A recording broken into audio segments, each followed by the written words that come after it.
Welcome to Pavi's cuisines. Onam ஸ்பெஷல்ஸில் இன்னைக்கு நாலாவது நாள் விஷாக நட்சத்திரம். இன்னைக்கு ஸ்பெஷல் வந்து கூட்டுக்கறி. கூட்டுக்கறி பண்ணுறதுக்கு தேவையான பொருட்கள் என்னென்னு நான் அதில் லிஸ்ட் பண்ணியிருக்கேன், பாருங்க. இப்போ வாங்க இந்த கூட்டுக்கறி எப்படி பண்ணுறதுன்னு பார்த்துடலாம். கூட்டுக்கறி பண்ணுறதுக்கு நான் இன்னைக்கு 1/2 கப் போல் சேனக்கிழங்க இந்த மாதிரி பெரிய க்யூப்ஸாக கட் பண்ணியிருக்கேன். 1/2 கப் போல் வெள்ளை பூசணிக்காய், 1/2 கப் போல் வாழைக்காய், 1/2 கப் போல் கருப்பு கொண்டக்கடலையை முதல் நாளே ஊற வச்சு வேக வச்சு எடுத்திருக்கேன். இப்போ ஒரு பேன்ல நமக்கு தேவையான எல்லா காய்கறியும் இதோட சேர்த்துடலாம். சேனக்கிழங்கு, பூசணிக்காய், அதுக்கப்புறமா வாழைக்காய். இது கூட 1/2 கப் போல் தண்ணி சேர்த்துக்கோங்க. 1/2 டீஸ்பூன் மஞ்சத்தூள், 1 டீஸ்பூன் உப்பு, 1 டீஸ்பூன் மிளகாத்தூள், 1/2 டீஸ்பூன் மிளகுத்தூள். இது எல்லாத்தையும் சேர்த்து நல்லா மிக்ஸ் பண்ணிட்டு நம்ம காய் எல்லாத்தையும் வேக வச்சிடலாம். காய் வந்து ரொம்ப வெந்து மசிஞ்சு போயிடக்கூடாது. நம்ம என்ன ஷேப்பில் கட் பண்ணியிருக்கோமோ அந்த ஷேப்பை அதை ரிட்டைன் பண்ணணும். ஸோ அதுக்கு தகுந்த மாதிரி வேக வச்சுக்கோங்க. நீங்கள் குக்கர்லலாம் வேக வச்சிங்கன்னா பூசணிக்காய் வாழைக்காய்லாம் ரொம்ப மசிஞ்சு போயிடும். அதனால் ஒரு அகலமான பேனில் வச்சோ இல்லை பாத்திரத்தில் வச்சோ இதை வேக வச்சுக்கோங்க.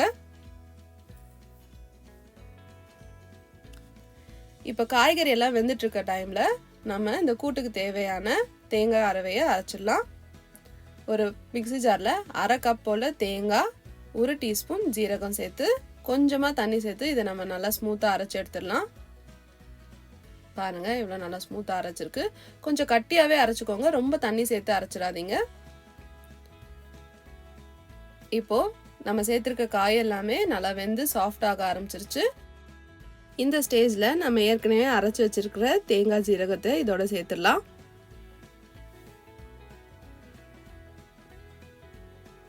சேர்த்துட்டு இது நல்லா கிளறி விட்டுருங்க.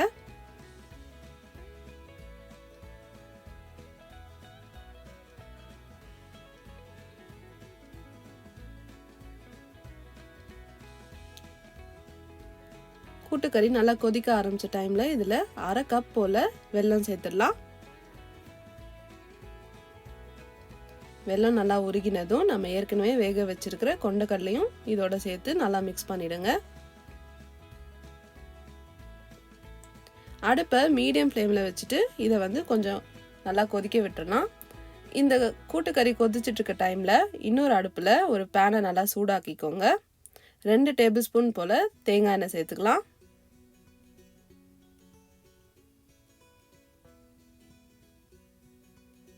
எண்ணெய் சூடானதும் 1 டீஸ்பூன் போல் கடுகு, 1 டீஸ்பூன் ஜீரகம், 2 டீஸ்பூன் போல் உளுத்தம்பருப்பு,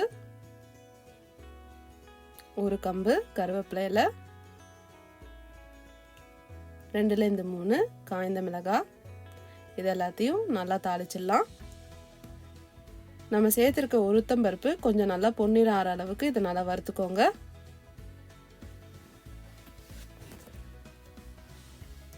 இப்போ பாருங்க, பருப்போட கலர் லைட்டாக மாற ஆரம்பிச்சிருச்சு. இந்த ஸ்டேஜில் 1 கப் போல் துருவின தேங்காவை இதோட சேர்த்துடலாம்.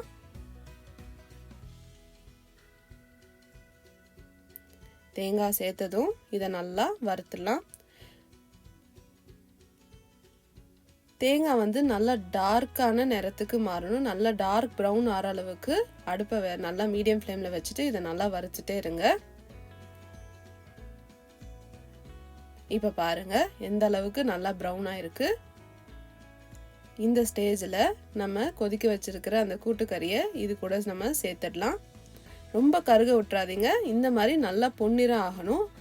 ரொம்ப அடுப்பை வந்து ரொம்ப ஹை ஃப்ளேமில் வச்சுட்டிங்க அப்படின்னா தேங்காய் தீஞ்சு போயிட போகுது. அதனால் கொஞ்சம் மீடியம் ஃப்ளேமில் வச்சுட்டு இதை நல்லா வறுத்துக்கோங்க. இப்போ நம்ம ரெடி பண்ணி வச்சிருந்த அந்த கூட்டுக்கறியை இது கூட சேர்த்து இன்னும் கொஞ்சம் நேரம் கொதிக்க விட்டுடலாம்.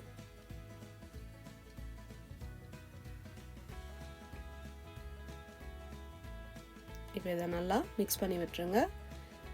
நம்ம வறுத்துருக்கிற தேங்காய் எல்லாமே கூட்டுக்கறியோட நல்லா யூனிஃபார்மாக மிக்ஸ் ஆகிற அளவுக்கு நல்லா மிக்ஸ் பண்ணிடுங்க. அவ்வளோதான், கூட்டுக்கறி ரெடி ஆயிடுச்சு. நம்ம ஸ்டவ் ஆஃப் பண்ணிவிட்டு இதை ஒரு பவுலில் மாற்றி வச்சிடலாம். பாருங்கள் எவ்வளோ சூப்பராக இருக்குது பார்க்கவே. இந்த கூட்டுக்கறியுமே எனக்கு ரொம்ப பிடிச்சமான ஒரு ரெசிபி. உங்களுக்கு இந்த ரெசிபி பிடிச்சிருக்குன்னா நீங்களும் ட்ரை பண்ணி பாருங்கள். இந்த ஓணம் சத்யாவில் இந்த கூட்டுக்கறியை ட்ரை பண்ணி பார்த்துட்டு எப்படி இருக்குன்னு எனக்கு கண்டிப்பாக சொல்லுங்கள். மறக்காமல் பவிஸ் குசைன்ஸ்க்கும் சப்ஸ்கிரைப் பண்ணி பெல் ஐக்கானையும் ப்ரெஸ் பண்ணிடுங்க. ஈஸியாக சமைச்சு நல்ல டேஸ்ட்டாக சாப்பிடுங்க.